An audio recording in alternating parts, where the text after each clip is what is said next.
Good morning. स्वागत है आपका एशियन पी केमिस्ट्री क्लासेस में। आज हम लोग पॉलीमर को आगे बढ़ाएंगे। उम्मीद है कि पिछला जितना भी लेक्चर है वो सभी को आप देख लिए होंगे, और नहीं देखे होंगे तो आप इस चैनल पे जाके आप उन सभी लेक्चर को देख ले। पॉलीमर का 3 लेक्चर अवेलेबल है, लेक्चर 1, लेक्चर 2, लेक्चर 3। आप इसको जाकर ज़रूर देखें, बहुत ही फ़ायदेमंद होगा आपके लिए। और साथ साथ में आपको पता है, अगर अच्छा लगे तो चैनल को ज़रूर सब्सक्राइब कीजिए। नहीं सब्सक्राइब कीजिएगा तो पाप लगेगा, इसलिए चैनल को सब्सक्राइब कीजिए, लाइक कीजिए, बेल आइकन को प्रेस कीजिए, दबाइए, क्योंकि आपको जो भी हम पढ़ाएंगे उसका नोटिफिकेशन आपको मिलता रहेगा। और साथ साथ में ज़्यादा से ज़्यादा शेयर कीजिए, ठीक है। चलिए, तो आज हम लोग पिछले क्लास में हम लोग एडिशन पॉलीमर पढ़ रहे थे, तो दूसरा सर क्या है इसका लिखिएगा, सेकेंड लिखिएगा condensation polymer. Second condensation polymer लिख लिए। और हाँ, एक और बात, कॉपी पेन निकाल लीजिए, क्योंकि हम क्लास की तरह आपको लिखाएंगे। Condensation polymer. अब भाई पॉलीमर है तो मोनोमर होगा, क्योंकि पॉलीमर बनाने के लिए जो स्टार्टिंग मटेरियल है जिसकी ज़रूरत होता है, जो सिंपल मॉलिक्यूल्स है जिसको हम कंबाइन करके लार्ज नंबर में एक बड़ा सा मॉलिक्यूल्स बनाते हैं, जो पॉलीमर कहलाता है। और वो सिंपल मॉलिक्यूल्स क्या कहलाता है, monomer.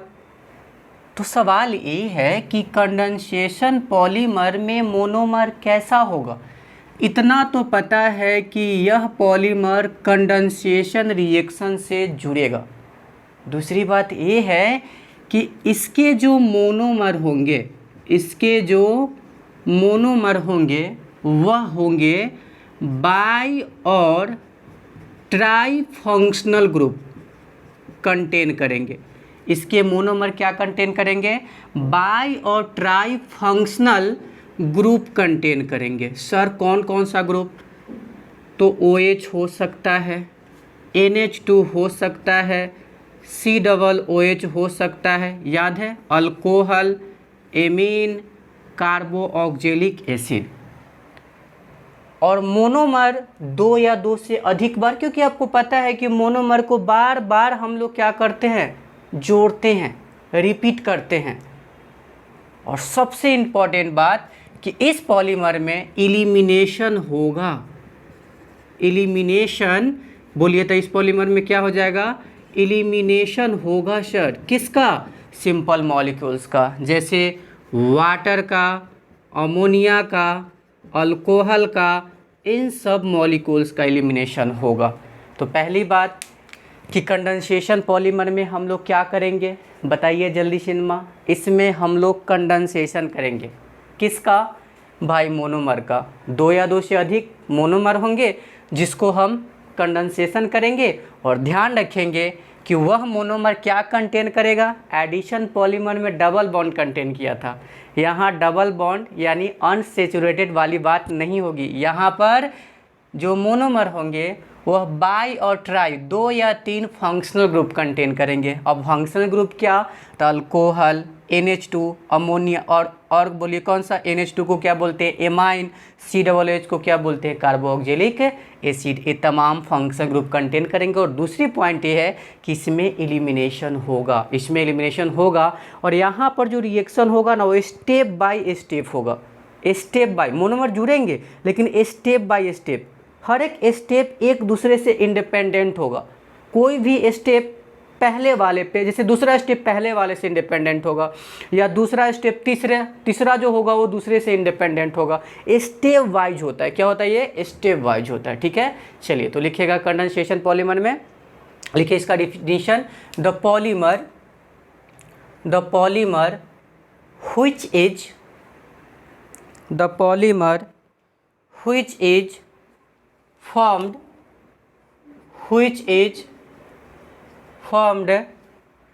which is formed by the condensation of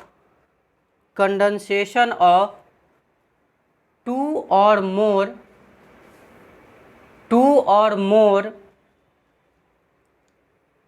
monomers, two or more monomers with the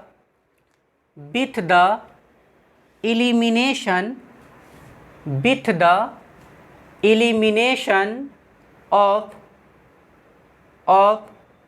simple molecules like water, ammonia,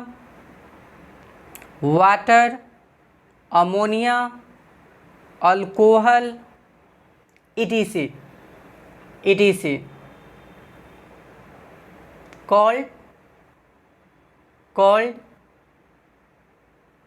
condensation polymer and the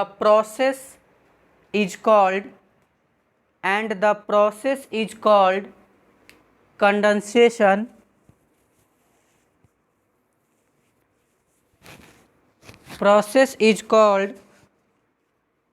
condensation polymerization।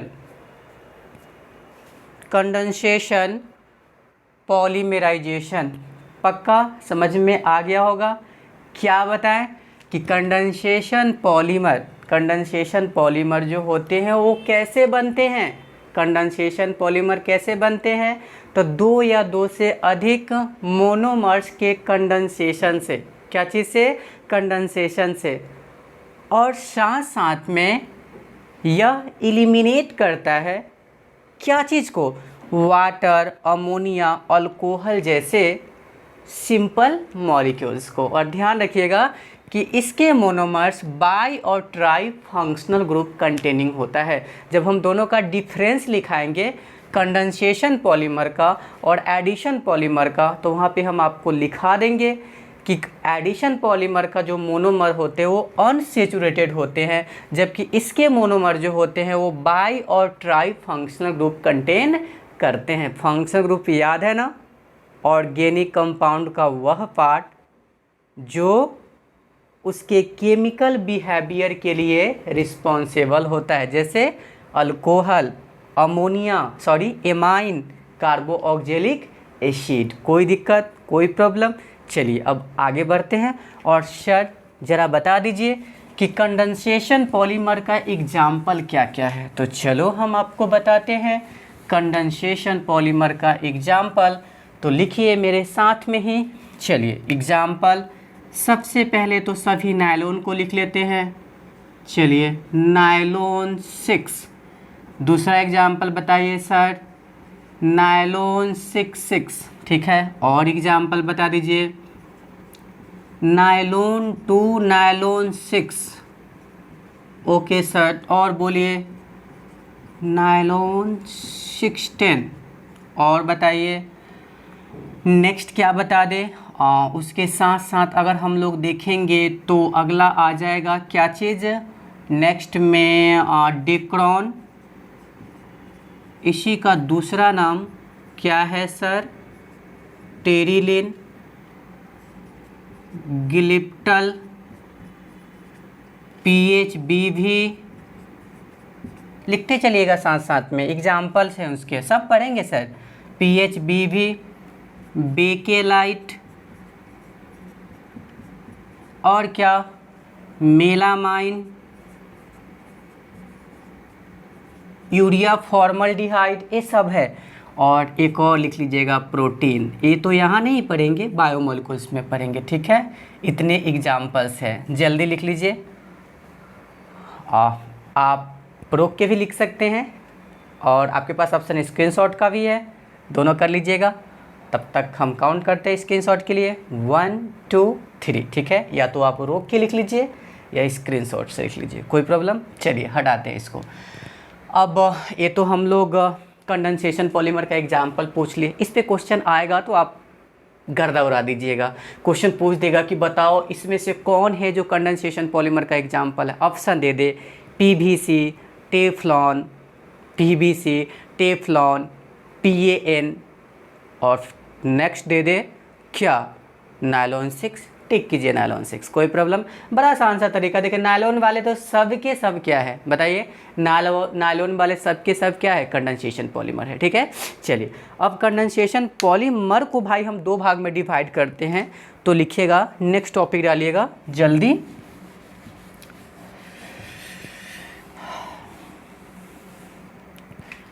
Types of condensation polymer, topic डालिए आप, types of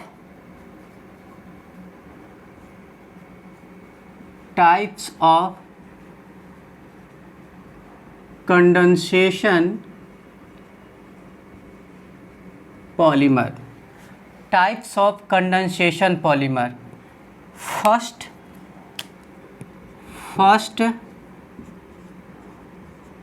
polyamide और second polyester. सही है, थोड़ा दिमाग लगाइए पता चल जाएगा।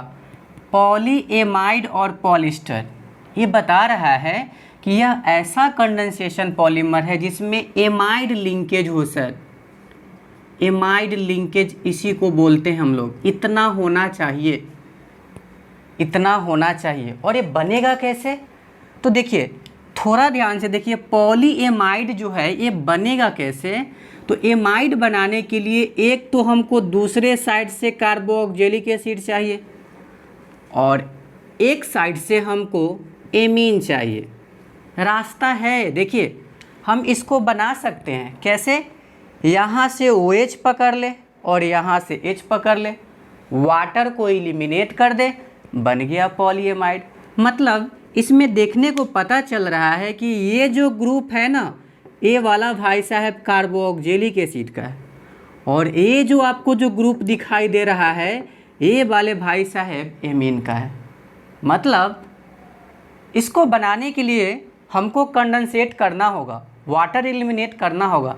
क्या क्या चीज़ से, तो कार्बोक्जिलिक एसिड से और एमीन से, ये हमको चाहिए ही चाहिए। दूसरी भाषा में कि पॉलीएमाइड क्या है, तो उसमें इतना होना चाहिए। और पता है इसका फेमस नाम क्या है, नायलॉन। सब नायलॉन इसी का एग्जाम्पल होता है। जो भी चारों पढ़े थे सब के सब ये पॉलीएमाइड का ही एग्जाम्पल है। ठीक है, तो लिखिए एक लाइन पॉलीएमाइड में लिख लीजिएगा, द कंडेंसेशन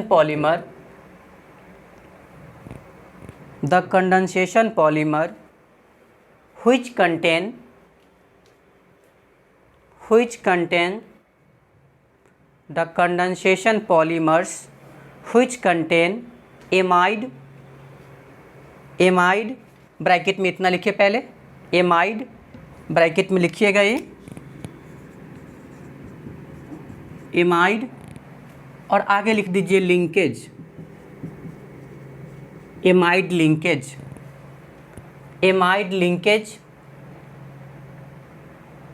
are called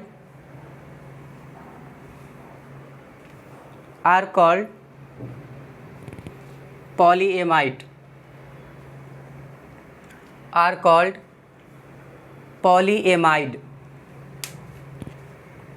पर अगर आप चेंज करके लिख लीजिएगा एक line, they are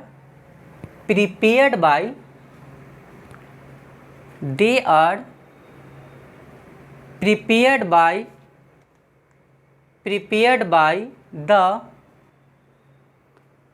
condensation polymerization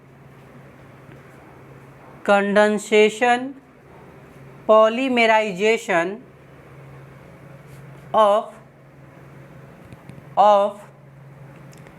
dibasic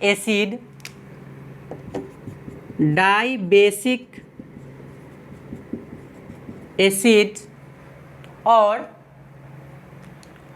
dibasic acids with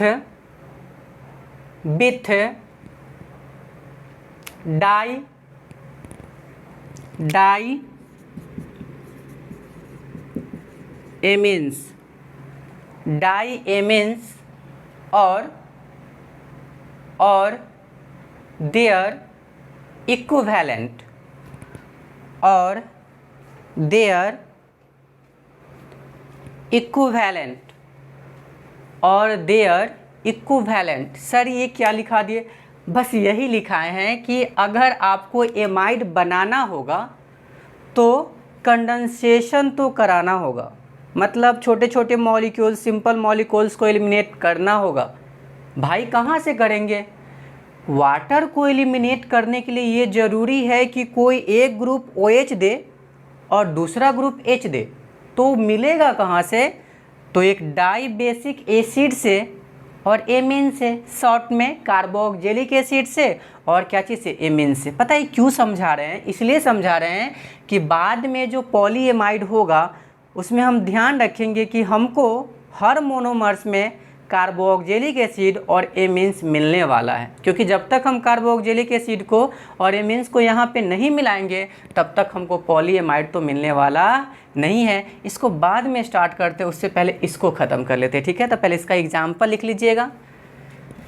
क्या पूरा याद रखेंगे? ना सर, बिल्कुल नहीं याद रखना है। पॉलीएमाइड क्या होता है? तो उसके नाम में ही है कि एमाइड लिंकेज होगा। एमाइड लिंकेज क्या है? तो कार्बन ऑक्सीजन डबल बॉन्ड के साथ क्या? NH। कोई दिक्कत? और कार्बन ऑक्सीजन डबल बॉन्ड कहाँ से आया? तो कार्बोक्जिलिक एसिड से।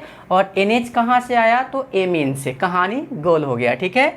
अब हम लोग इसका एग्जाम्पल पढ़ते हैं। तो सर इसका एग्जाम्पल क्या क्या हो जाए? सब नायलॉन लिख लीजिए ना, नायलॉन 6। और बताइए, अभी तो बताए हैं नायलॉन 6 और ज़रा बोलिए नायलॉन 610।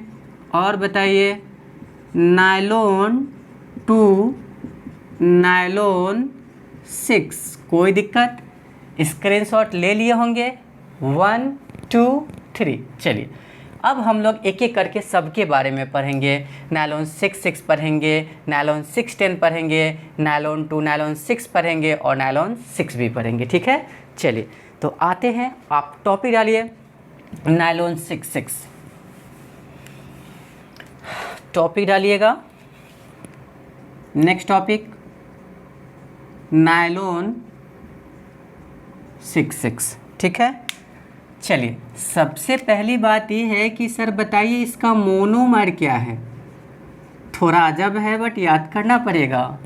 मोनोमर इसका जो है उसका नाम है हेक्सा 6, समझ गए होंगे 6 मिथिलीन CH2 को बोलते हैं। हेक्सा मिथिलीन डाई मतलब 2, एमीन मतलब NH2।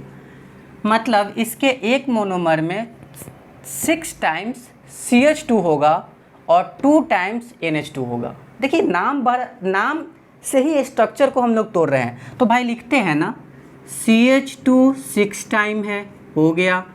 NH2 कितने टाइम्स है? 2 टाइम्स। तो NH2 और इधर भी क्या लिख दिए बताइए?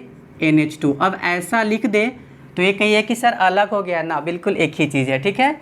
हेक्सा मिथिलीन डाइएमीन लिख लिए। दूसरा क्या लिखेंगे सर? दूसरा जो हम लोग लिखेंगे वो होता है सर एडिपिक एसिड।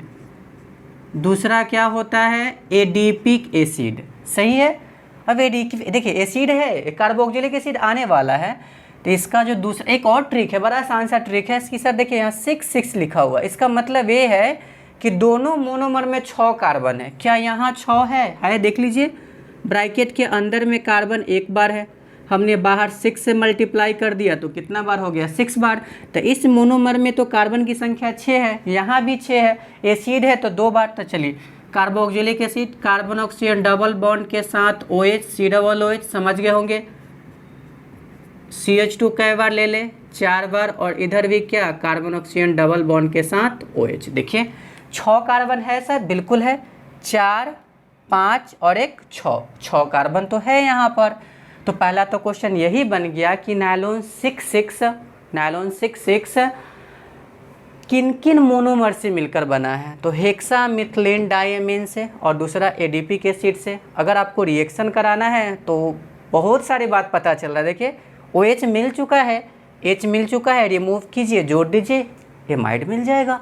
चलिए हम लोग इसका रिएक्शन भी देख लेते हैं, समझ गए। हाँ, इन सब बातों पे ध्यान रखिएगा तो याद करना मुश्किल नहीं है। हेक्सा 6 मिथिलीन CH2 2 बार एमीन है तो NH2 लिख दिए। एडिपिक एसिड कॉमन नाम है, थोड़ा ध्यान में रखना पड़ेगा। 6 कार्बन है, हिंट्स बता दिए कि इसमें भी 6 कार्बन है और कार्बोक्सिलिक एसिड 2 बार होंगे ही। तो देखिए इधर भी C OH, इधर भी C OH और बीच में 2 कार्बन खत्म ही हो गए तो बचा कितना, 4, तो हम बीच में 4 लिख दिए। ठीक है, बनाना कैसे ध्यान से देखिए क्योंकि सब इसी तरह से बनेगा। तो कितना बार लेंगे भाई इसको, n बार। कुछ याद आया? चलिए हम ऐसे इसको लिखें, कोई प्रॉब्लम, कोई दिक्कत, लिख सकते हैं हम, ठीक है, कोई दिक्कत। चलिए आगे बोलिए। CH2 कितने टाइम्स है सर, 6 टाइम है। नेक्स्ट बोलिए, हम उस NH को भी इसी तरह से लिखते हैं, लिख दिए। आगे इसको लेकर आ जाइए, लेकर आ गए इसको भी।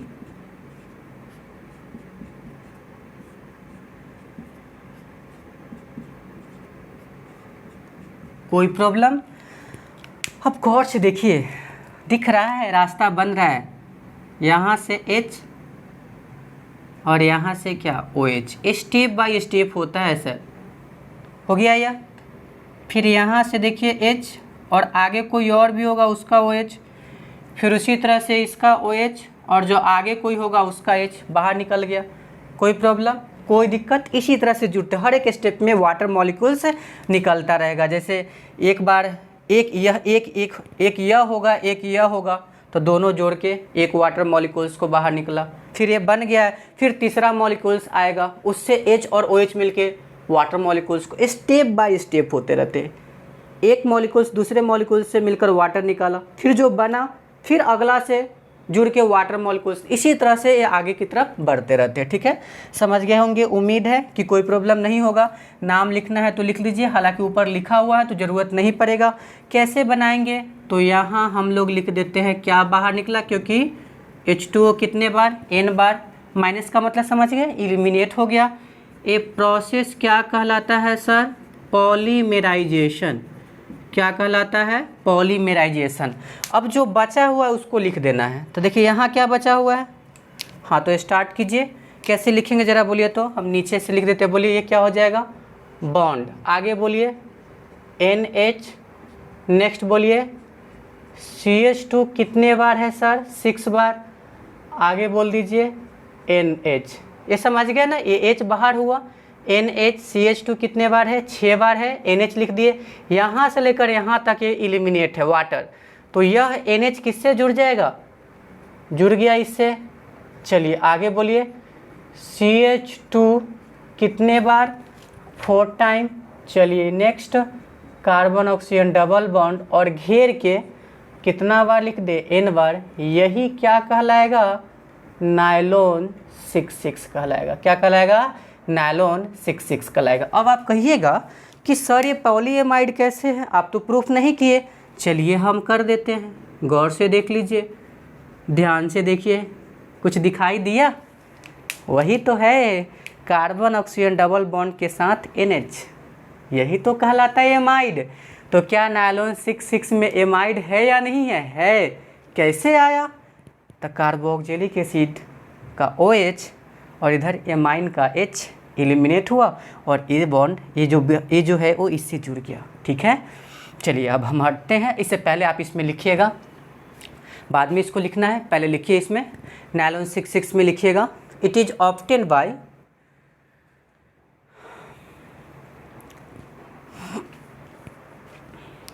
Obtain by condensation polymerisation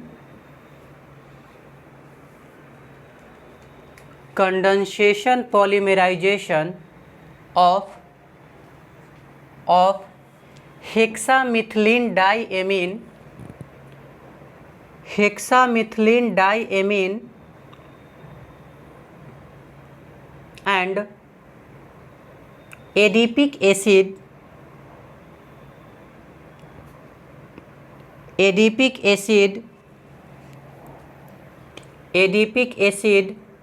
under high pressure and temperature, high pressure and temperature। ठीक है, जल्दी इसको नोट कीजिए तुरंत। आपको स्क्रीनशॉट लेने के लिए हम टाइम देते हैं, तब तक आप देख भी सकते हैं, इसको जल्दी देख लीजिए।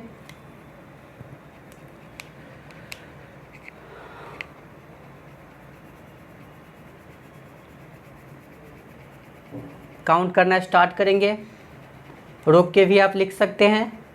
1, हम साइड हो गए हैं। स्क्रीनशॉट के लिए भी 1 2 3 4 5। चलिए हो गया ये, कोई प्रॉब्लम। लेकिन हम इसको हटाएंगे नहीं, रिमूव नहीं करेंगे, लालच है मेरा। क्यों? नायलॉन 610 भी हो जाएगा इसमें, ठीक है। चलिए तो इसके नीचे आप लिख लीजिएगा, आप तो रोक के लिखिएगा, स्क्रीनशॉट ले सकते हैं। अब इसके नीचे एरो दे के लिखिएगा, आप क्या लिखना है सर इसमें, एरो दे के लिखिएगा। It is a linear polymer, it is a linear polymer and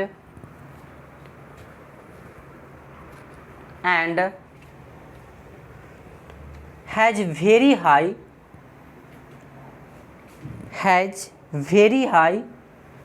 tensile strength,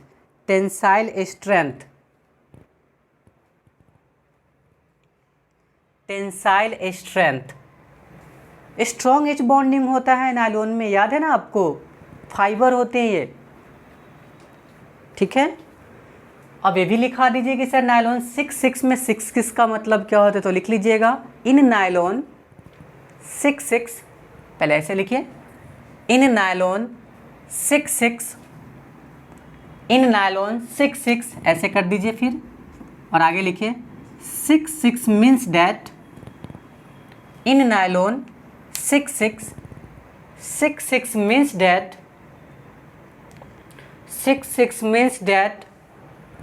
both the monomers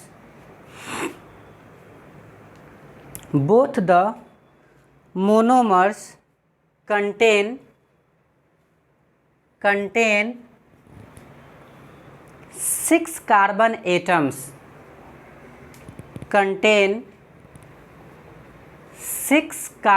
atoms,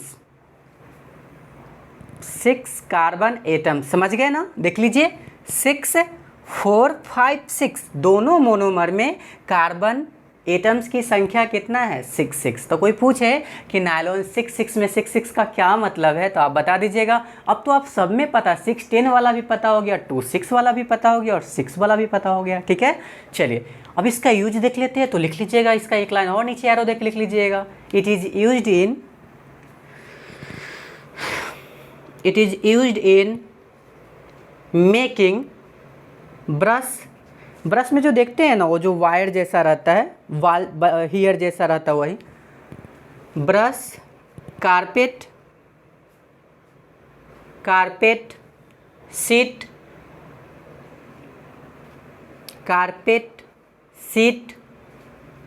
synthetic fibre, textile industry, कपड़ा उद्योग में तो इसका यूज करते हैं हम लोग।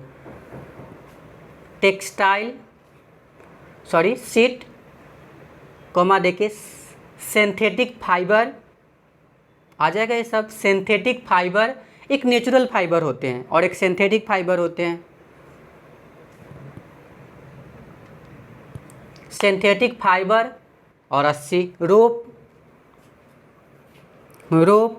ETC क्या क्या बनाते हैं, ब्रश का जो हियर रहता है सो बनाते हैं, और बोलिए क्या बनाते हैं, दरी, गलीचा, कारपेट, और क्या सीट बनाते हैं। नेक्स्ट क्या, सिंथेटिक फाइबर, एक नेचुरल फाइबर के बारे में सुने होंगे, जैसे कॉटन हो गया, सिल्क हो गया, उसी तरह से नायलॉन भी एक प्रकार का फाइबर ही है। बस फ़र्क यही है कि हम इसको लैब में बनाते तो सिंथेटिक फाइबर है, और उसकी जो हम जिसका यूज कहाँ पे करते हैं, टेक्सटाइल इंडस्ट्री में, रस्सी से बनता ही है। कोई प्रॉब्लम नहीं होगा।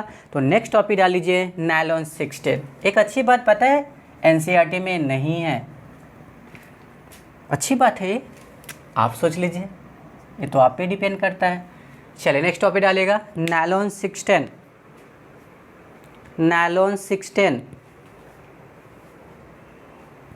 आपको पता है हम कुछ रिमूव नहीं करने वाले हैं, बस ये जो आपको 4 दिखाई दे रहा है ना, इसको हम 8 कर देंगे, और ये जो नाम जो दिख रहा है आपको वो अब नाम नहीं है, एडिपिक तो होगा नहीं, क्या होगा सर, सेबासिस एसिड। ठीक है, अब कहिए कि सर नीचे भी चेंज होगा, हाँ होगा, कीजिए यहाँ पे, और भी होगा क्या, हाँ होगा। यहाँ पर क्या लिखेंगे, 10, कहानी खत्म, पहले ही बताए थे, कुछ नहीं है।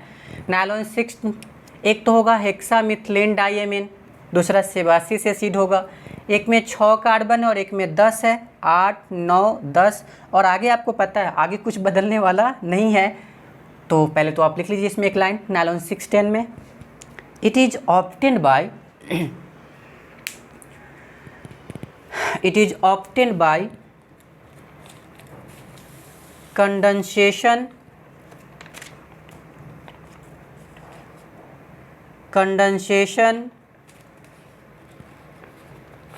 Polymerisation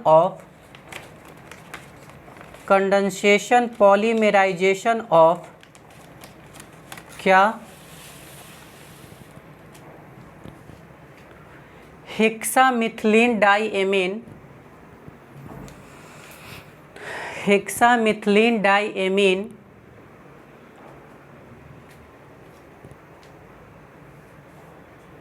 and sebacic acid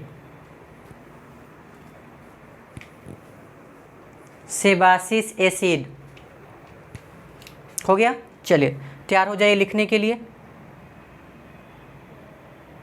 screenshot के लिए या रोक के लिखने के लिए। 1 2 3 4 5, 2 ऑप्शन आपके पास, या तो रोक के लिखे या क्या करना है बताइए जल्दी, स्क्रीनशॉट ले लेना है। बट स्क्रीनशॉट मत लीजिएगा, रोक के लिख लीजिए, स्क्रीनशॉट ना फ़ोन में ही रह जाता है, हम उन चीज़ों को नहीं देखते हैं। और भले ही फ़ोटो वो अलग की बात है, उसमें तो आपको ही पता है। चलिए हो गया ये, नेक्स्ट टॉपिक डालिएगा, नेक्स्ट टॉपिक डालिए, इसमें एक यूज लिख लीजिए ना, it is used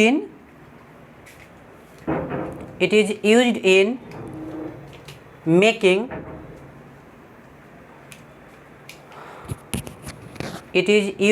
making rope, रस्सी, it is used in making rope, carpet, fabric,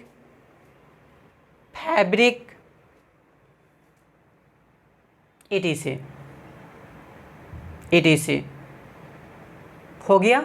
चलिए नेक्स्ट टॉपिक डालिएगा, nylon two nylon 6।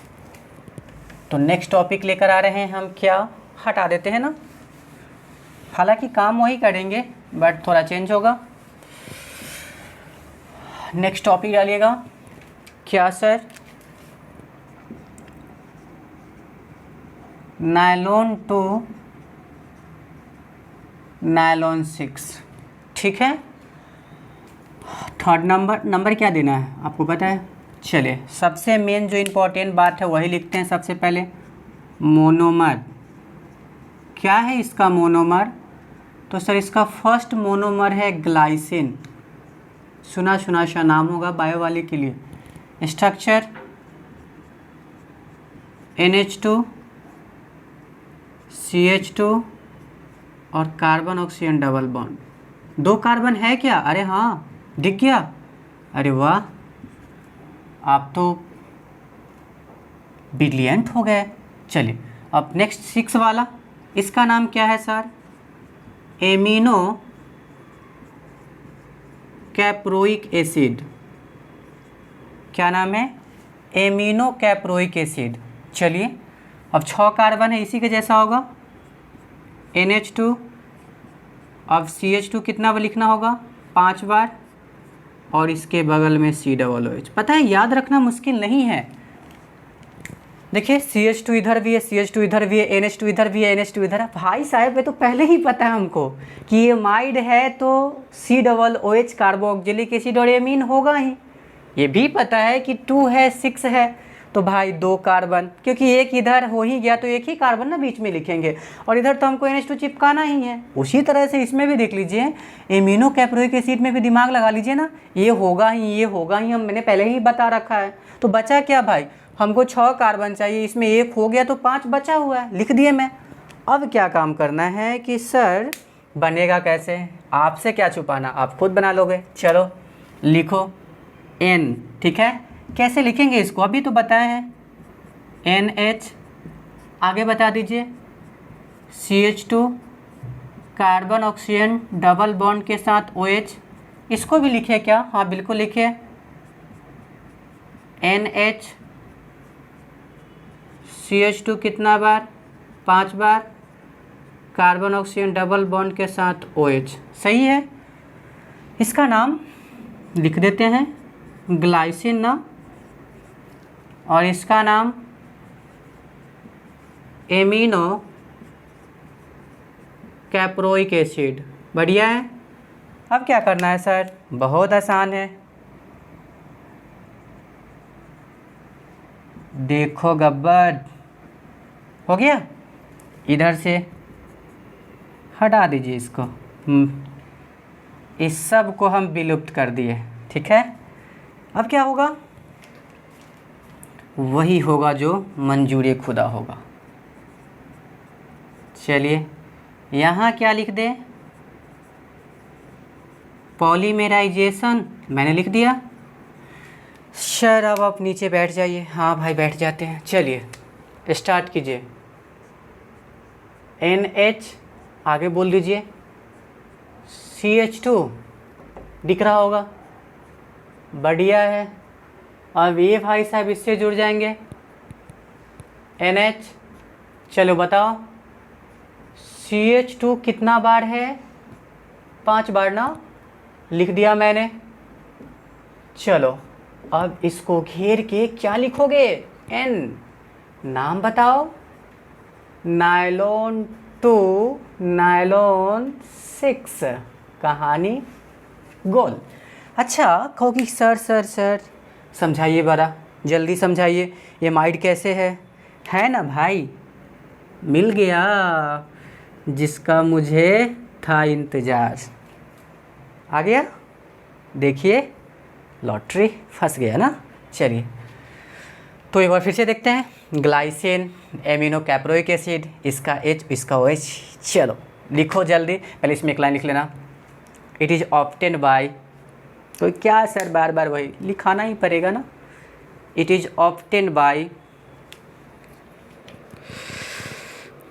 it is obtained by condensation polymerization of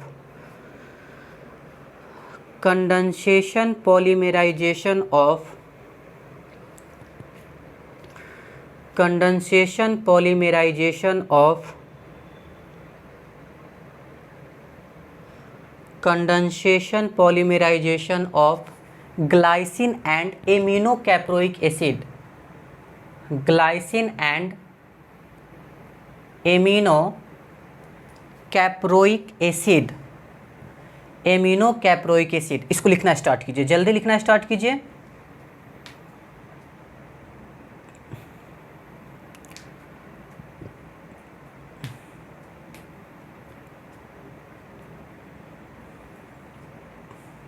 बढ़िया है, स्क्रीनशॉट के लिए तैयार हो जाओ, जल्दी या रोक के लिख लेना, 1 2 3 4 5। चलो अब आगे लिखो। पता है ये बायोडिग्रेडेबल है, क्या ये बायोडिग्रेडेबल मतलब डिग्रेड हो जाता है, सरगल जाता है, छोटे छोटे सेगमेंट में बढ़ जाते हैं। ये किसके द्वारा भाई, micro organism, bacteria, virus, protozoa, fungi के द्वारा सरगल जाता है। समझ गया ना, मतलब आगे हम लोग पढ़ने वाले, तो एक लाइन लिख लीजिएगा, it is a biodegradable, it is a biodegradable step growth copolymer, biodegradable step growth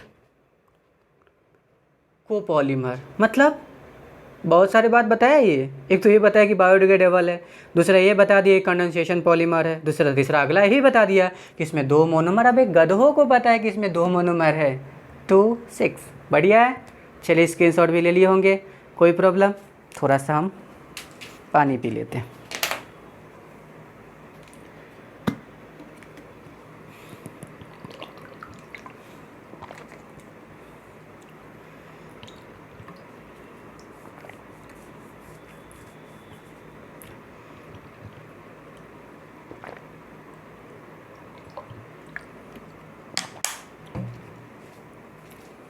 हो गया। अब कहिए कि सर इसमें एक और बचा हुआ। जी सर बिल्कुल एक और बचा हुआ है। कौन? नायलॉन 6।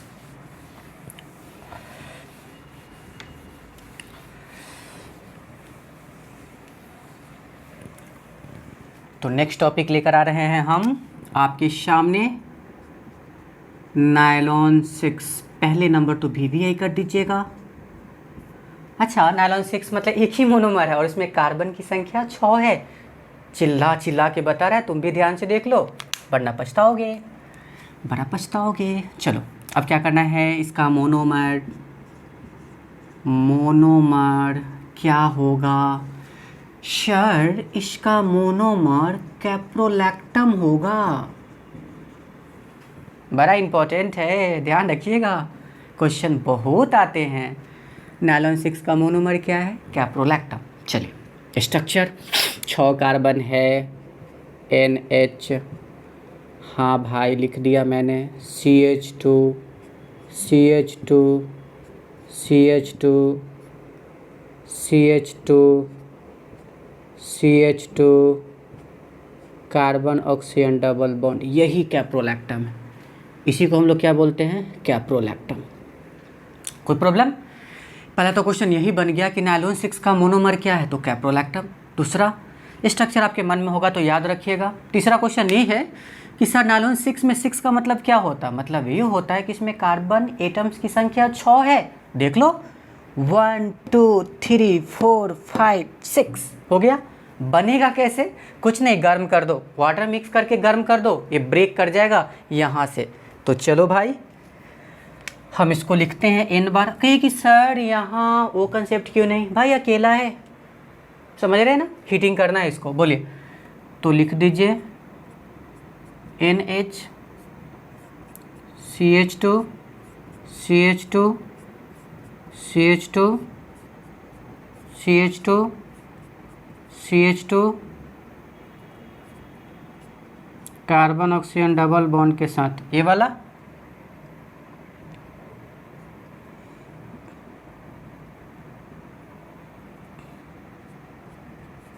चलो क्या करेंगे हम? गर्म करेंगे ना? हाँ तो भाई गर्म कर दो। समझ गया होगा इसका मतलब। ये बॉन्ड देख रहे हैं, बस मैंने समझाने के लिए बता रहे हैं। यहाँ से बस ब्रेक कर देना है, कर दीजिए ब्रेक।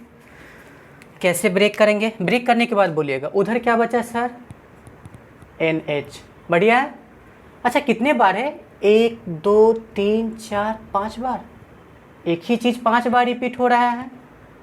तो CH2 कितने बार? 5 टाइम्स। और क्या बता दीजिए जल्दी, इधर क्या बचा हुआ? देखिए 5, 1 2 3 4 5 के बाद क्या बचा हुआ है? Carbon oxygen double bond. कोई प्रॉब्लम? क्या लिख देंगे? N। क्या नाम है इसका? नायलॉन 6। इसको क्या बोलिएगा? पॉलीमराइजेशन। कोई दिक्कत, कोई समस्या? छोटी सी बात याद रखना, यहाँ से ब्रेक करना है। चलिए लिख लीजिएगा। कब ब्रेक होगा? गर्म करेंगे। चलिए इसमें लिखिएगा, नेक्स्ट टॉपिक डाल, इसमें एरो देके लिखिए, it is obtained by heating of caprolactam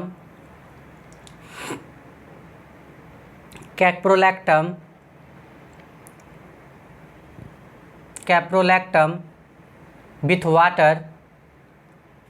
water at very high temperature, at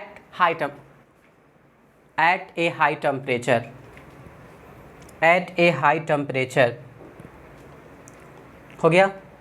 इसको लिखिए जल्दी, स्क्रीनशॉट के लिए तैयार हो जाइए या रोक के लिखने के लिए। 1 2 3 4 5 हो गया होगा। चलिए अब इसके नीचे लिख लीजिएगा इन नायलॉन 6, इन नायलॉन 6 ऐसे करके 6 means in nylon 6 means that 6 means that the monomer contain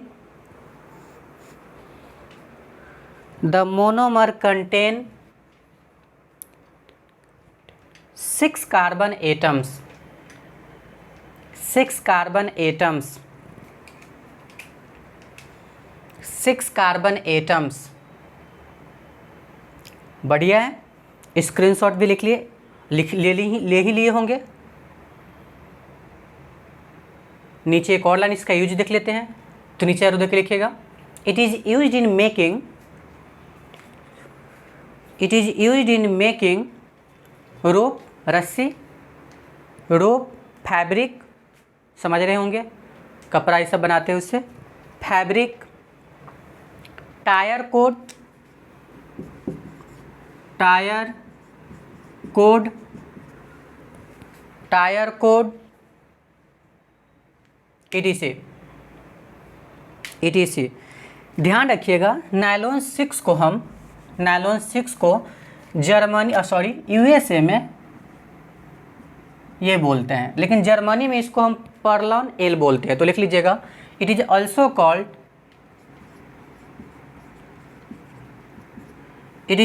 called perlon L, it is also called perlon L. कहाँ पे? जर्मनी में इसको बोला जाता है। ठीक है, उम्मीद है कि ये बढ़िया से आपको समझ में आ गया होगा। कुछ खास नहीं था, खास था भी नहीं भी था, ये तो आपको डिसाइड करना है। अब हम लोग आते हैं कंडेंसेशन पॉलीमर के दूसरे टाइप पर। क्या?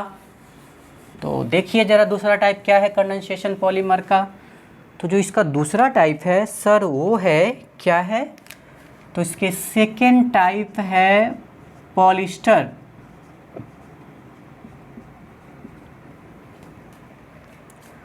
पॉलिस्टर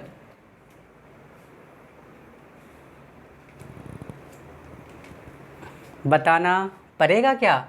इसमें ईस्टर होगा, मतलब इतना तो होना चाहिए, इतना होना चाहिए।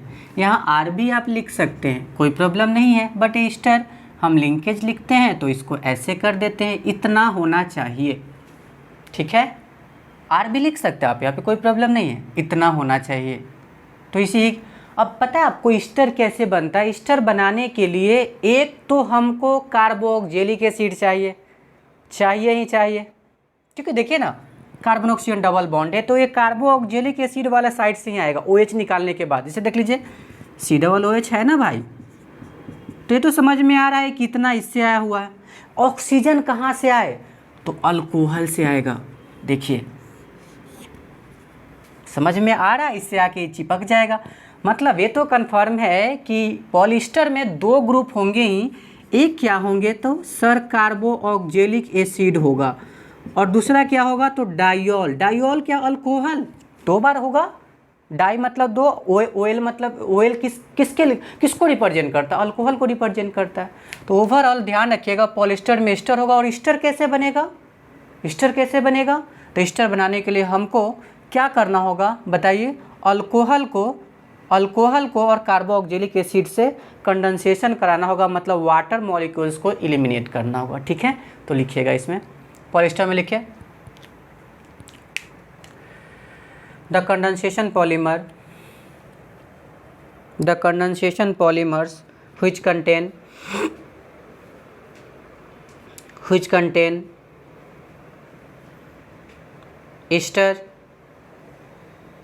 ईस्टर लिंकेज, ब्रैकेट में लिख लीजिएगा ester linkage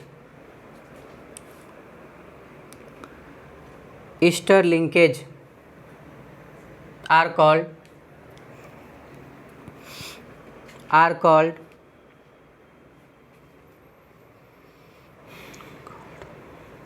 polyester,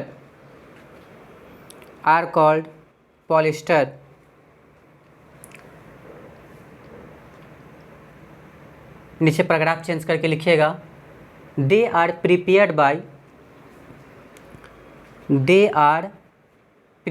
bye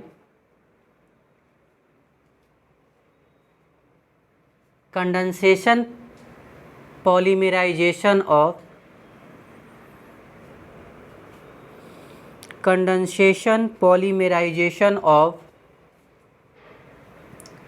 die carboxylic acid, carboxylic acid 2 बार बोल रहा है, di carboxylic acid with diols, लिखा हुआ है बोर्ड पे, di carboxylic acid with diols, ठीक है। इसका एग्जाम्पल, तो इसका एग्जाम्पल लिख लीजिएगा, डिक्रॉन, दूसरा नाम पता ही आपको, टेरिलिन,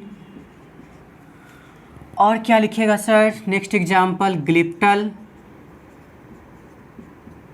ये भी लिख लीजिए, PHB भी, इसी में ख़त्म करेंगे इसको भी, डिक्रॉन, टेरिलिन, ग्लिप्टल, PHB भी हो गया। चलिए टॉपिक डालिए, डिक्रॉन टेरिलिन, टॉपिक का नाम डालिए डिक्रॉन टेरिलिन।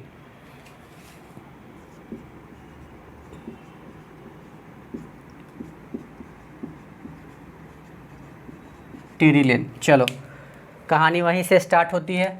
मोनोमर क्या है बताइए। इसका जो मोनोमर है ना, इसका जो मोनोमर है वह फर्स्ट मोनोमर है इथिलीन ग्लाइकॉल, ठीक है। देखिए डायोल क्यों बोले थे, आपको समझ में आ जाएगा। अल्कोहल की तो व्यवस्था हो गया, पीना मत, इथिलीन ग्लाइकॉल, और ऐसे भी ध्यान रखना पीने वाला कौन होता है, एथनॉल, OH CH2 CH2OH हो गया। दूसरा क्या है सर, तो दूसरा जो है वो है टेरेथैलिक एसिड। दूसरा क्या है, टेरेथैलिक एसिड। ये कैसे बनेगा, तो पहले तो बेंजीन बना दीजिए बीच में, चलो बना दिए। आपको पता है इधर भी COOH, क्योंकि OH का व्यवस्था हो गया है तो अगला किसकी व्यवस्था करना है, COOH का। चलो देखो डाई कार्बोक्जिलिक एसिड है या नहीं है, है, आप देख लो ना, COOH 2 बार है तो डाई कार्बोक्जिलिक एसिड है ही। डायोल है या नहीं है, 2 बार अल्कोहल OH है या नहीं है, समझ गए होंगे। करना क्या है, सारा व्यवस्था आपको समझ में आ रहा होगा, देख ही रहे होंगे। चलो कितने बार लिखेंगे, N बार, लेकर आइए नीचे उसको, OH CH2 OH, ये भी N बार ना, N,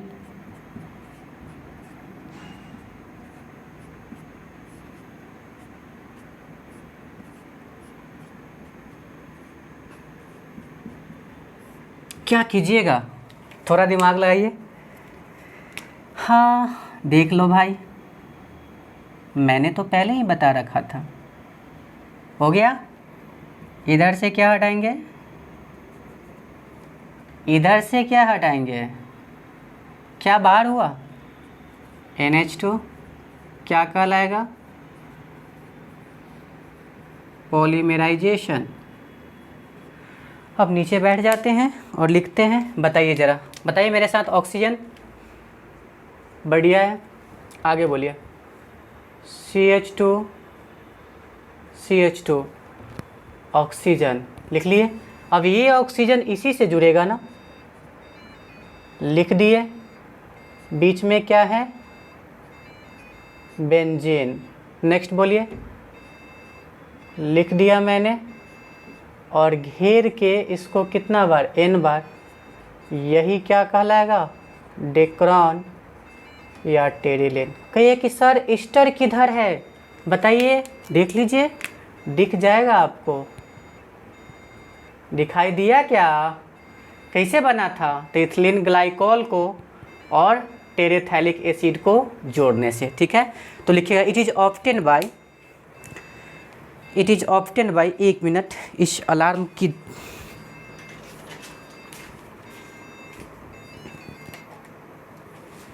It is obtained by condensation polymerization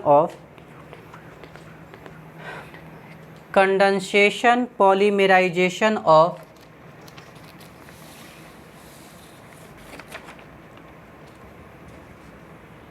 ethylene glycol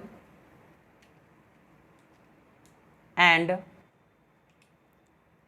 terephthalic acid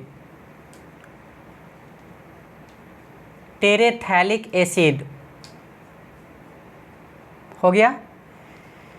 screenshot के लिए तैयार रहिए, रेडी, काउंट करें 1 2 3 4 5 हो गया होगा। चलिए रोक के लिख लीजिएगा, स्क्रीनशॉट ले लीजिएगा, नीचे एरो देख लिखिएगा। It is used in making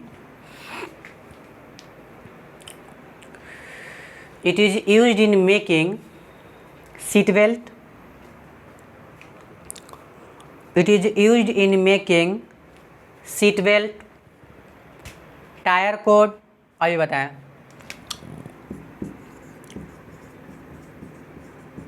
tyre cord, recording tape, magnetic recording tape जो होता है सो recording tape, wash and wear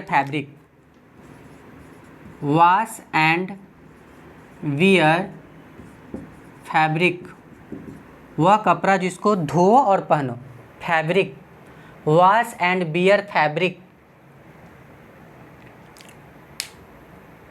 हो गया। कोई प्रॉब्लम? आपको पता है ये आर्टिफिशियल फाइबर है ना, टेरिलिन है ना।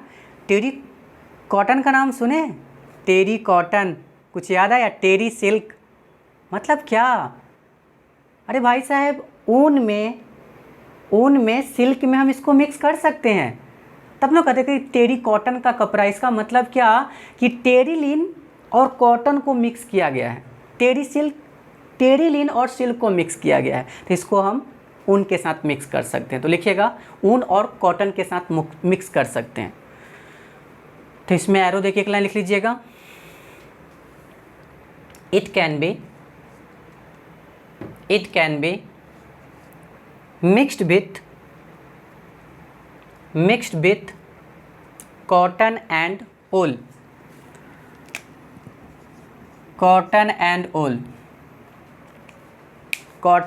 ज़रा सोचिए, अगर इसी टेरिलिन को हम कॉटन के साथ मिक्स करें तो टेरी कॉटन, याद आया कुछ? टेरी कॉटन का कपड़ा है ना। अच्छा, ऊल के साथ तो टेरी ऊल, सिल्क के साथ टेरी सिल्क, कोई प्रॉब्लम? ये वर्ड सब ध्यान रखिएगा। टेरी कॉटन मतलब कॉटन को, सूती को हम किस में मिक्स करें? टेरिलिन में, या टेरिलिन को कॉटन में मिक्स करें। टेरी सिल्क मतलब टेरिलिन को सिल्क में, ये सब नेचुरल है ना। ऊल ये भी तो नेचुरल है, समझ गए? टेरी ऊल, कोई प्रॉब्लम? नेक्स्ट टॉपिक डालिएगा, इसी में एरो देख लिखिएगा। द टेरिलिन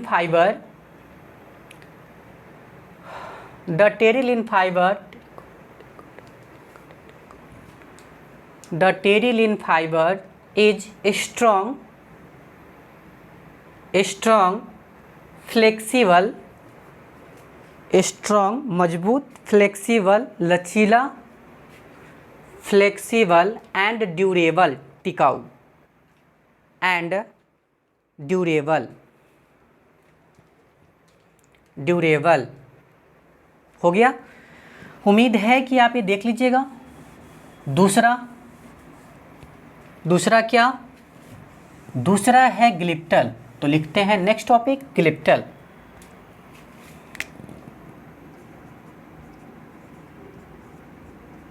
चलो भाई, मोनोमर एक तो रहेगा, पता है वैसे यहाँ पे एक वर्ड हटाते हैं, थैलिक एसिड। और थैलिक एसिड की जो स्ट्रक्चर होती है बिल्कुल ऐसा ही होता है, बस थोड़ा सा फ़र्क होता है। थोड़ा सा फ़र्क ये होता है ना कि इसमें जैसे मान लीजिए हम बेंजीन बना दिए, चलो बना दिए,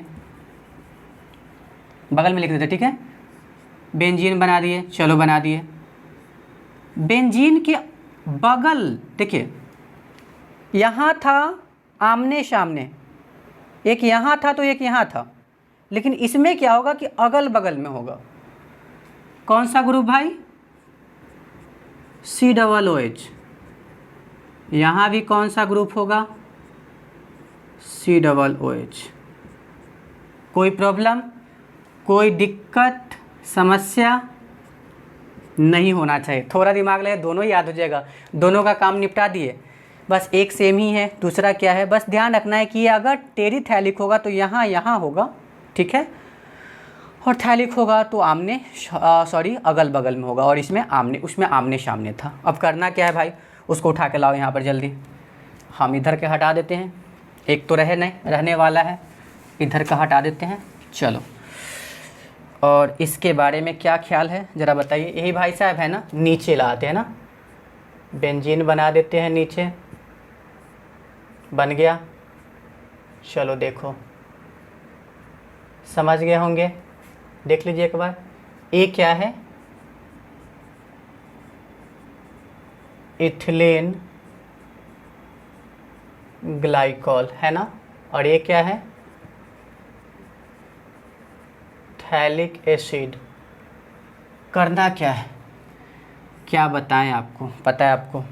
इधर सब सही था, यहाँ से ये वाला रिमूव करना था ना, कर देते हैं। चलो, क्या हटा? NH2। पॉलीमेराइजेशन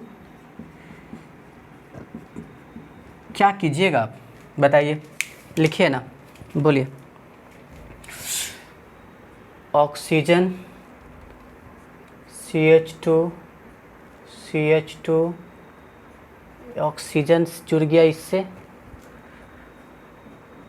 जैसे ये था उसी तरह से लिख दीजिए इसको।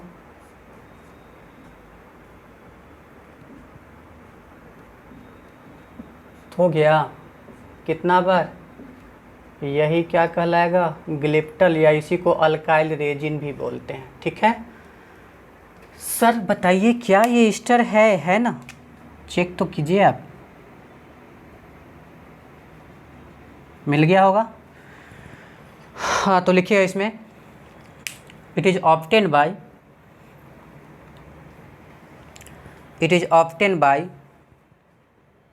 Condensation, it is obtained by condensation, polymerization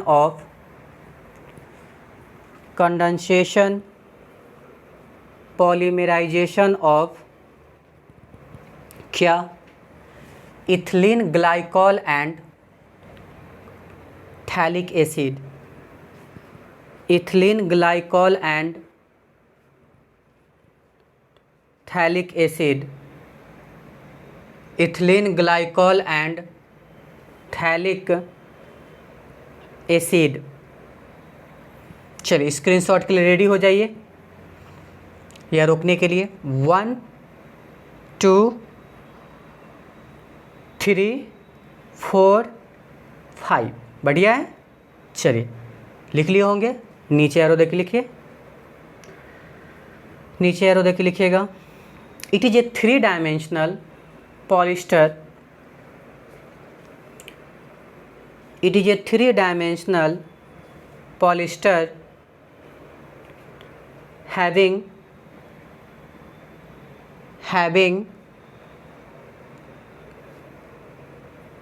cross link, ये 3-डायमेंशनल है, पॉलिस्टर है, और इसमें क्रॉस लिंक होता है, तो थर्मोसेटिंग होगा। तो नीचे एक लाइन और लिख लीजिएगा, it is a thermosetting plastic. It is a thermosetting plastic.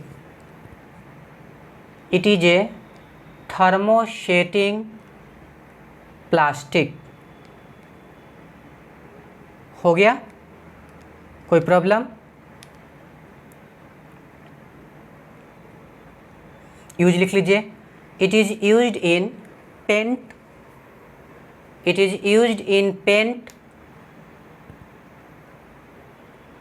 Paint समझ ही रहे होंगे, पेंट, लेकर, LACQUER, लेकर, वही जो लकड़ी उकड़ी को हम लोग जब पेंट करते हैं तो उसको बिल्कुल स्मूथ सरफेस देने के लिए यूज करते हैं हम लोग। पेंट जैसा ही समझ लीजिए, पेंट लेकर बिल्डिंग मटेरियल जिसमें cement, alabaster, cement, building material etc, building material etc हो गया। पीएचबी भी हम आपको बायोडिग्रेडेबल के साथ पढ़ाएंगे, ठीक है, ताकि उस टॉपिक में भी थोड़ी जान रहना चाहिए। बायोडिग्रेडेबल के साथ पीएचबी भी, तो हटा दें इसको और नेक्स्ट टॉपिक डालिएगा डिफरेंस बिटवीन, वीवीआई कर सकते हैं आप बोर्ड वाले, difference between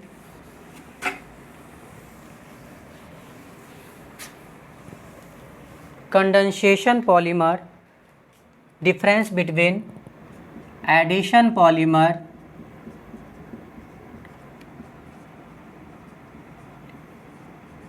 and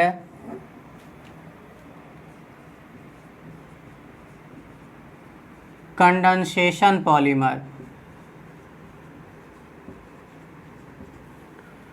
addition polymer and condensation polymer. हर चीज़ समझा चुके हैं, बस आप लिखिए इसमें, क्योंकि दोनों पढ़ चुके हैं।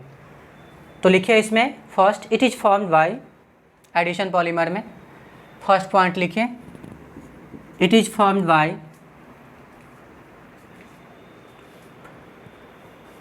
Condensation, it is formed by addition polymerisation.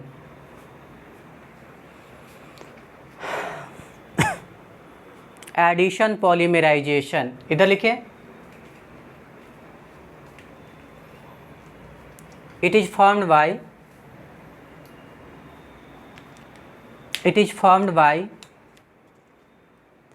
condensation polymerization,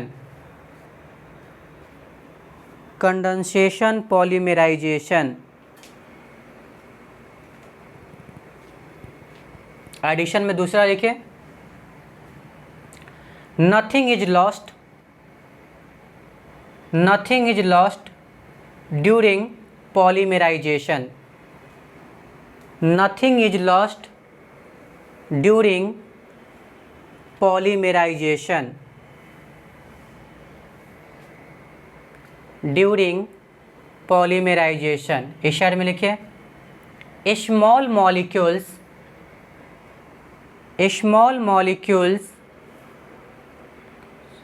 like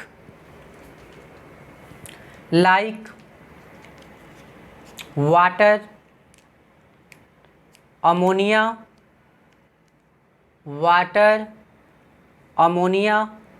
alcohol etc are lost,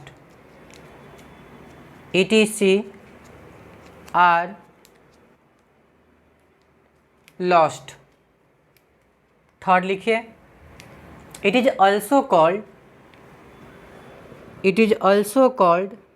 chain growth polymer,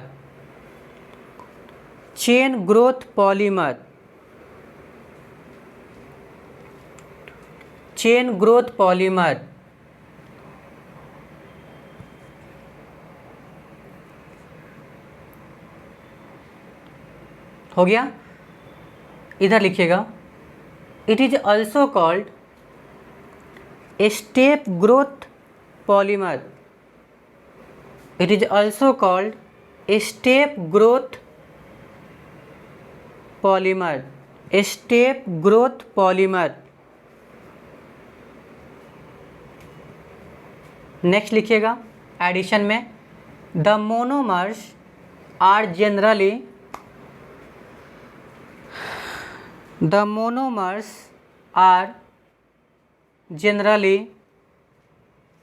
unsaturated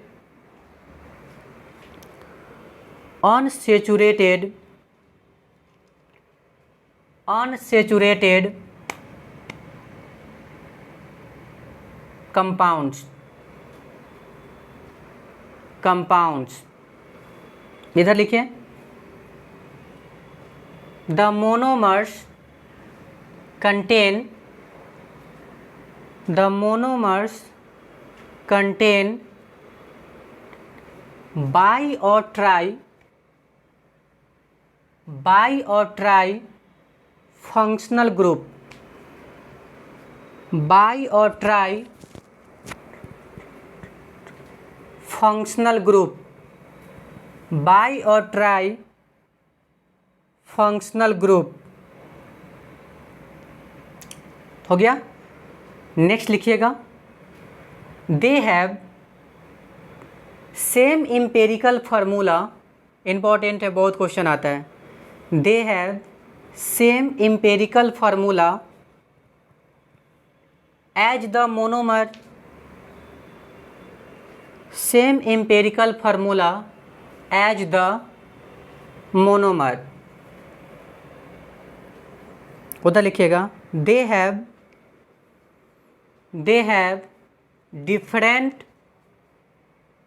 different empirical formula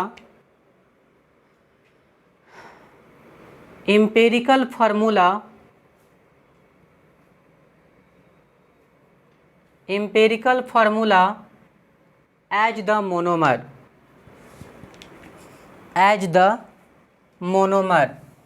और लास्ट में एग्जाम्पल में लिख लीजिएगा, इसके एग्जाम्पल में लिखिएगा पीवीसी,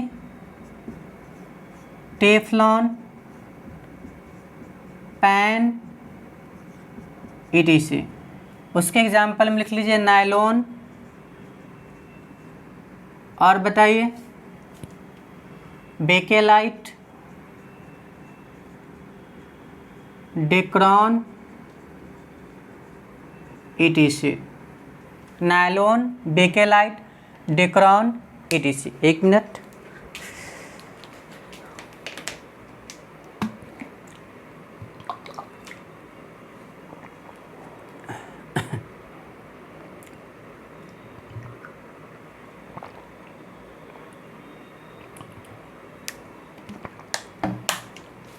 चलिए सभी पॉइंट को समझते हैं।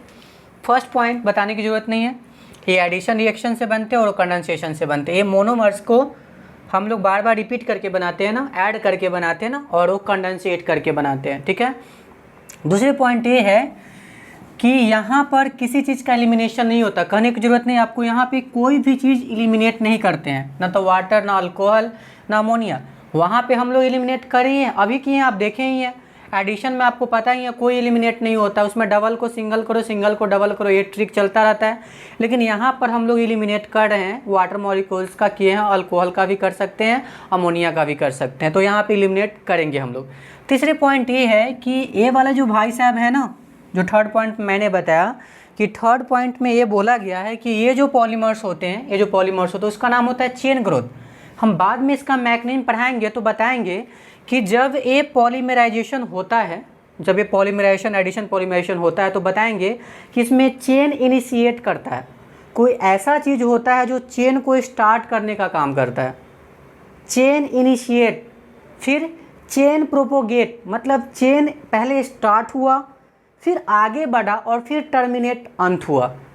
मतलब एडिशन पॉलीमर में सारा खेल चेन का है, इसलिए इसको बोलते हैं chain growth polymerisation.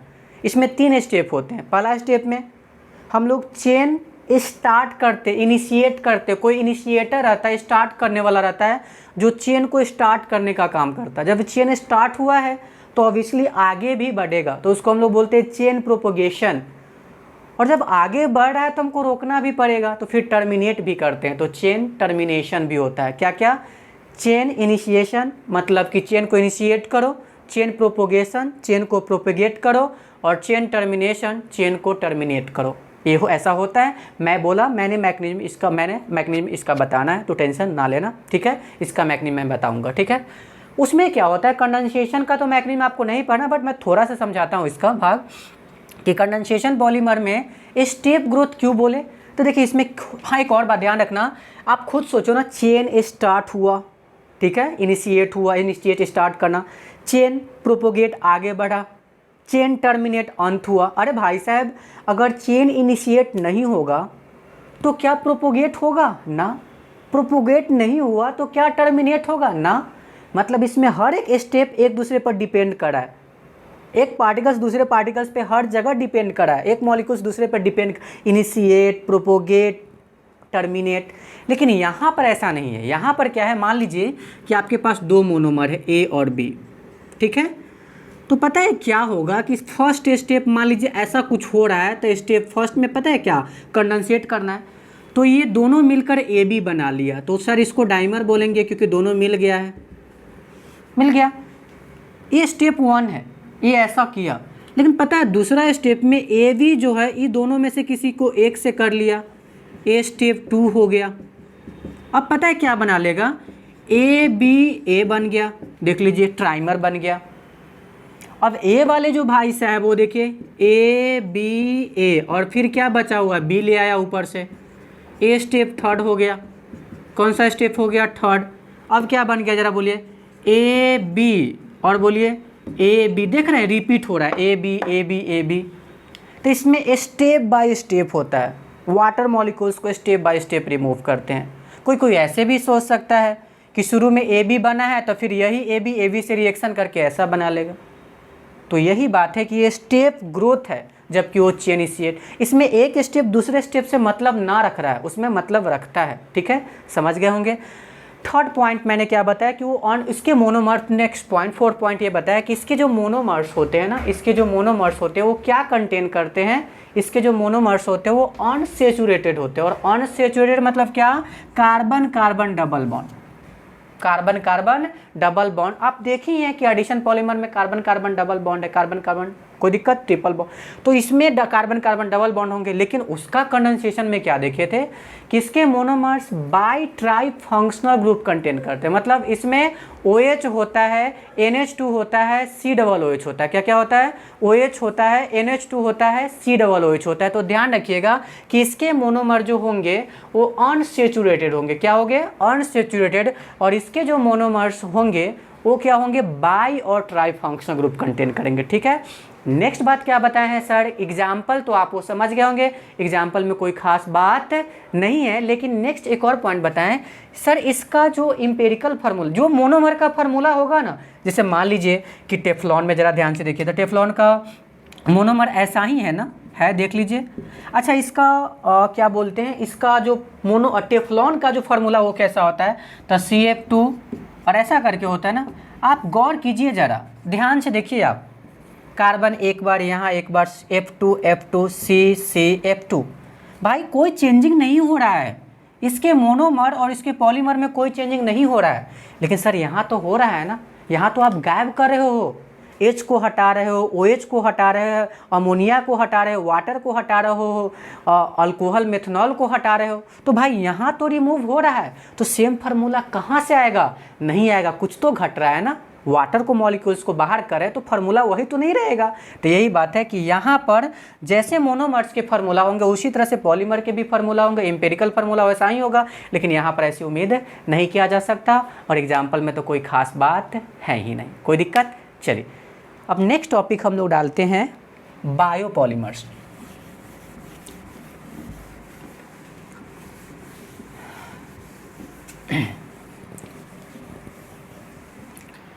Next topic डाल लीजिए, क्या, बायोपॉलीमर। बायोपॉलीमर बहुत ही आसान है, ये बायोलॉजी से जुड़ा हुआ है, इसकी लगाव बायोलॉजिकल प्रोसेस से है।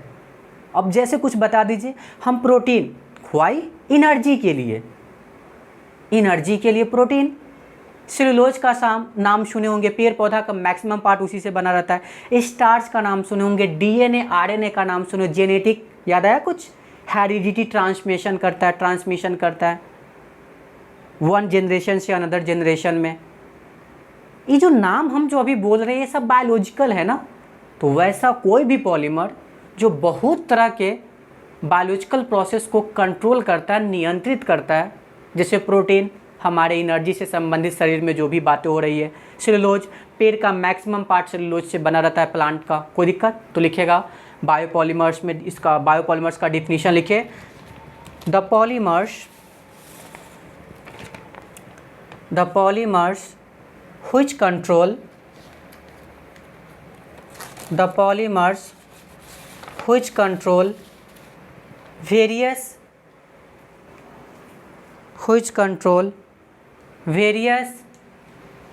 biological process। समझ गए ना, बायोलॉजिक से जुड़ा हुआ वेरियस भिन्न भिन्न प्रकार के biological process are called biopolymer, are called biopolymer. Example में लिख लीजिए स्टार्च, सेलुलोज, ग्लाइकोजन बताए थे। एनिमल में जो कार्बोहाइड्रेट स्टोर्ड होते हैं ये सब आपको पढ़ेंगे हम लोग बायोमॉलिक्यूल्स में। Starch, cellulose, glycogen, protein ETC कर देते हैं, ठीक है। Starch, cellulose, glycogen, protein ETC हो गया। चलिए लिख लिए होंगे आप लोग। चलिए नेक्स्ट टॉपिक डालिएगा बायोडिग्रेडेबल। नेक्स्ट टॉपिक क्या डालना है, पहले नॉन बायोडिग्रेडेबल पढ़ लीजिए। नॉन बायोडिग्रेडेबल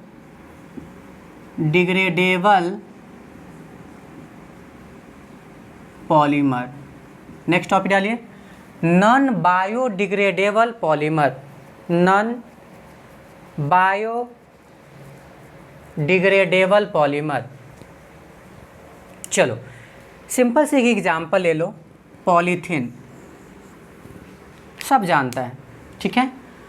आप ये जो पॉलीथीन देख रहे हो, क्या इसको माइक्रो ऑर्गेनिज्म, क्या माइक्रो ऑर्गेनिज्म, ये क्या है भाई, तो वायरस, प्रोटोजोआ, फंगी, बैक्टीरिया, क्या इन सब चीज़ों के द्वारा क्या इसको डिग्रेड किया जा सकता है, सराया गलाया जा सकता है? काश ऐसा होता तो आज हम एक और नया टॉपिक प्लास्टिक पॉल्यूशन नहीं पढ़ रहे होते, और ऐसी कोई समस्या नहीं आती जो प्लास्टिक को बैन किया जाता। हर देश की एक समस्या है प्लास्टिक पॉल्यूशन, और ये काफ़ी ख़तरनाक समस्या है, क्योंकि एक तो ये सॉइल मिट्टी का जो फर्टिलाइजिंग पावर है, उर्वरता जो उससे वो क्या करता है, सॉइल जो है वो मिट्टी जो है वो किसके प्लांट तक जो होते हैं वो मिनरल्स को, वाटर को पहुंचाने का काम करते हैं, उसकी टेंडेंसी को भी ये ख़त्म करा है, धीरे धीरे मिट्टी को भी ख़राब करा है। और इसको जब हम जलाएंगे, इसको हटाना चाहेंगे, तो इसमें जो छोटे छोटे पार्टिकल्स होंगे जो हमारे एयर में डिजॉल्व कर जाएगा। एयर में डिजॉल्व करेगा तो हमारे लिए सांस से संबंधित, फेफड़े से संबंधित बहुत सारी बीमारियां हो सकती है। तो आखिर बैन क्यों करते हैं? बांग्लादेश सबसे पहले बैन किया था, सिक्किम पूर्ण रूप से प्लास्टिक को बैन किया, उत्तराखंड भी कर चुका है। चीन का एक नदी है यांगसी रिवर, जो विश्व में सबसे ज़्यादा प्लास्टिक ढोने वाली नदी है। यांगसी चीन का एक नदी है, यांगसी रिवर, जो समझिए कि विश्व में सबसे ज़्यादा क्या ढोता है, प्लास्टिक ढोता है, यांगसी रिवर। और प्लास्टिक जो वर्ड है ना, बेसिकली यूरोप से ही आया था। कुछ दिन तो बहुत लोग को अच्छे लग रहे थे, यूज कर रहे थे, बाद में पता चला इसका काफ़ी बैड इफ़ेक्ट है। बहुत सारे जो मतलब कि जो हमारे एक्वेटिक स्पीसीज होते हैं, जो जलीय जीव जंतु होते हैं, उससे मर जाते हैं, उसकी बहुत सारी प्रजातियाँ ख़त्म हो जाती है, बहुत सारी समस्या होती है। तो नाम से ही पता चल रहा है कि वह कोई भी पॉलीमर जिसको डिग्रेड नहीं किया जा सकता, माइक्रो ऑर्गेनिज्म या खुद से डिग्रेड नहीं होता। 10,000 साल लग जाते एक प्लास्टिक को डिग्रेड होने में, समझ रहे ना, बहुत दिन। एक निश्चित टाइम में, सर्टेन पीरियड ऑफ टाइम में ये डिग्रेड नहीं होते हैं, या तो इटसेल्फ या माइक्रो ऑर्गेनिज्म के द्वारा। और साथ साथ में अगर हम इसको डिग्रेड करना चाहें या कोई प्रॉब्लम, तो ये क्या करता है, इन्वायरमेंटल इशू क्रिएट करता है, पर्यावरण में बहुत सारी प्रॉब्लम हो जाती है। उसी को क्या बोलते हैं, बायोडिग्रेडेबल। ठीक है, तो लिख लीजिएगा बायोडिग्रेडेबल में the polymer which not degraded, the polymer which is not degraded by microorganism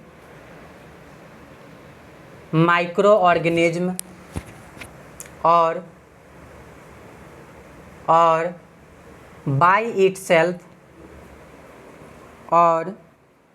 by itself within certain period of time, and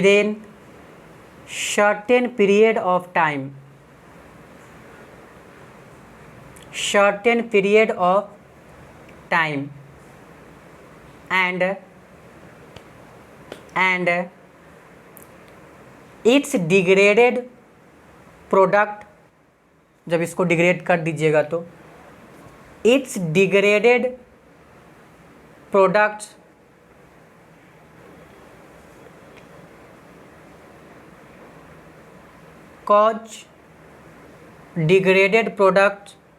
cause any serious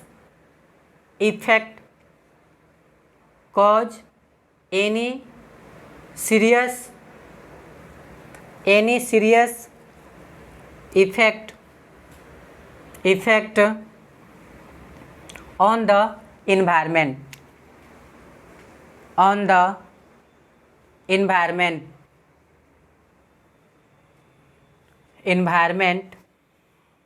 is called non-biodegradable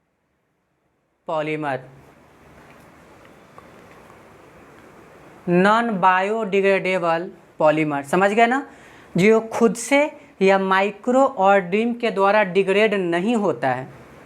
अगर ये डिग्रेड हो भी जाता है तो इसके जो डिग्रेडेड पार्टिकल्स समझते हैं, छोटे छोटे सेगमेंट में बांट देना या सरा गला देना, तो जो प्रोडक्ट बनेंगे डिग्रेड करने के बाद वो भी क्या सीरियस इशू क्रिएट करेगा हमारे पर्यावरण में, कोई जैसे पॉल्यूशन, प्रदूषण है सब। ठीक है, एग्जाम्पल तो आप जानते हैं मैक्सिमम इसी के एग्जाम्पल से। ठीक है, तो एग्जाम्पल में लिख लीजिए, इसके एग्जाम्पल लिख लीजिए, बहुत सारा है। पीवीसी, पॉलीथीन को मत छोड़िए, ये तो सबसे ज़्यादा नौटंकी करता है। पीवीसी, पॉलीथीन, टेफ्लॉन, ईटीसी कर दीजिए, बहुत सारा है। पीवीसी, पॉलीथीन, टेफ्लॉन, ईटीसी हो गया। चलिए बीवीआई कर लीजिएगा, बायोडिग्रेडेबल। समझाना हमको नहीं पड़ेगा, समझ गए होंगे आप। जो डिग्रेड हो जाए और साथ साथ में सड़ गल जाए, किसके द्वारा पता है? माइक्रोऑर्गेनिज्म के द्वारा। और साथ साथ में ये सीरियस कोई भी इन्वायरमेंट में सीरियस इशू क्रिएट नहीं करता। और सही बात है, नेचर ने जो भी बनाया है ना, वो बड़ा सोच समझ के बनाया, वो सब बैलेंस बनाया। हम इंसान अपने फ़ायदे के लिए इस नेचर को अनबैलेंस किए हैं और इसका परिणाम हम भुगत रहे हैं, भुगतेंगे और बैलेंस फिर से होगा ये, क्योंकि हम इस नेचर के साथ हमेशा खेलते रहे हैं। जैसे कि अमेजन फॉरेस्ट के बारे में ही जान लीजिए, ब्राज़ील मैक्सिमम पोर्शन को जला दिया, वो बहुत सारे ऑक्सीजन प्रोवाइड कराता था, बहुत सारे उसमें मतलब कि हम आपको क्या बताएं, बहुत सारे उसमें इकोसिस्टम था। तो ये सब प्रॉब्लम हो रही है। हम मतलब कि शहर को टाउनशिप हम लोग ज़्यादा से ज़्यादा बना रहे हैं, लेकिन इसके पीछे हम लोग प्लांट को ख़त्म कर रहे हैं, जो एक बहुत बड़ी समस्या लेकर आ रहा है। तो बायोडिग्रेडेबल आप समझ गए होंगे कि वह चीज़ जिसको माइक्रो ऑर्गेनिज्म डिग्रेड कर दे, छोटे छोटे पार्ट में बदल दे, और साथ साथ में एक निश्चित समय में, सर्टेन पीरियड ऑफ टाइम में, और साथ साथ में ये हमारे इन्वायरमेंट पर कोई भी इशू क्रिएट ना करे। तो लिख लीजिएगा, the polymer which is degraded by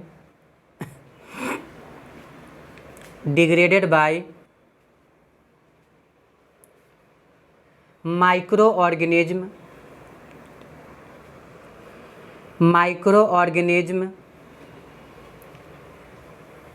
और by itself by itself within certain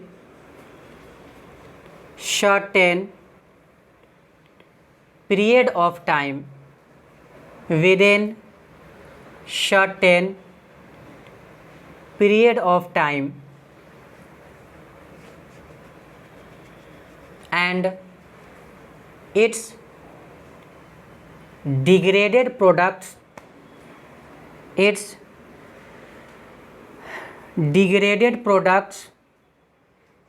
do not cause any serious effect on the environment.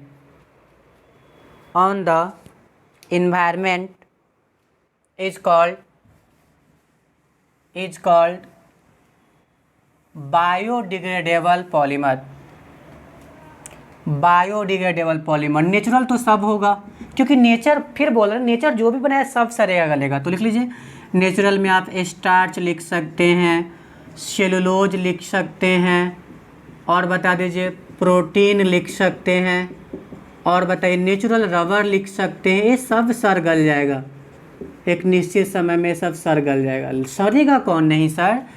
तो बेसिकली प्रॉब्लम और सब तो नहीं सरेगा, लेकिन पता है ये एक आर्टिफिशियल है, नायलॉन टू नायलॉन 6 हम आपको पहले ही लिखा दिए थे, पढ़ा भी चुके।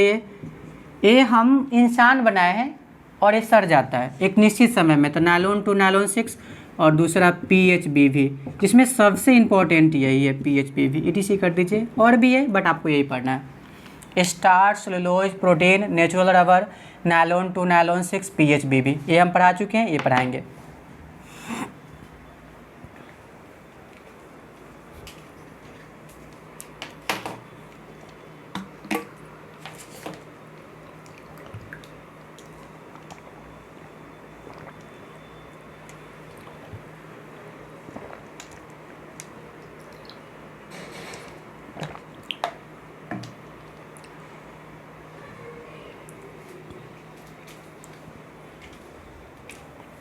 हो गया होगा,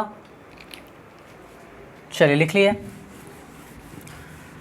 अब नेक्स्ट टॉपिक डालिएगा PHBV। टॉपिक डालिए PHBV, टॉपिक डालिएगा PHBV।